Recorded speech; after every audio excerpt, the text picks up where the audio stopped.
రేవంత్ రెడ్డి చాలా సమర్థవంతంగా చేసుకోవడానికి ఎట్లాంటి ఇబ్బందులు లేకుండా ప్రభుత్వంలో ఆయన ఉన్నాడు కాబట్టి చట్టాలని, అదేవిధంగా పోలీస్ వ్యవస్థను, అదేవిధంగా అధికారులని, బ్యూరోక్రసీని వాడుకొని ఈ విధంగా ప్రజల్ని దోపిడీ చేసే ప్రయత్నం చేస్తున్నాడు, ఇబ్బందులకు గురి చేసే ప్రయత్నం చేస్తున్నాడు.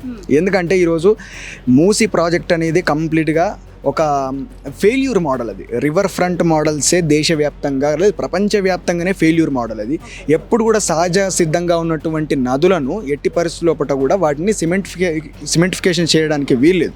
ఎందుకంటే వాటర్ క్యాచ్మెంట్ ఏరియా అనేది కంప్లీట్గా నష్టపోతుంది, అప్పుడు ఫ్లడ్స్ వస్తాయి.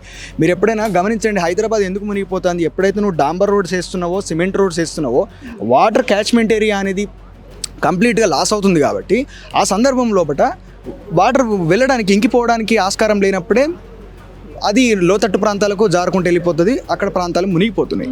కాబట్టి ఈ రకంగా ఆల్రెడీ మైదాన ప్రాంతం లోపల జరిగింది కాబట్టి ఇది నదుల లోపల చేయడానికి వీలేదు కదా. కాబట్టి దాన్ని ఖచ్చితంగా నివారించాల్సినటువంటి అవసరం ఉంది.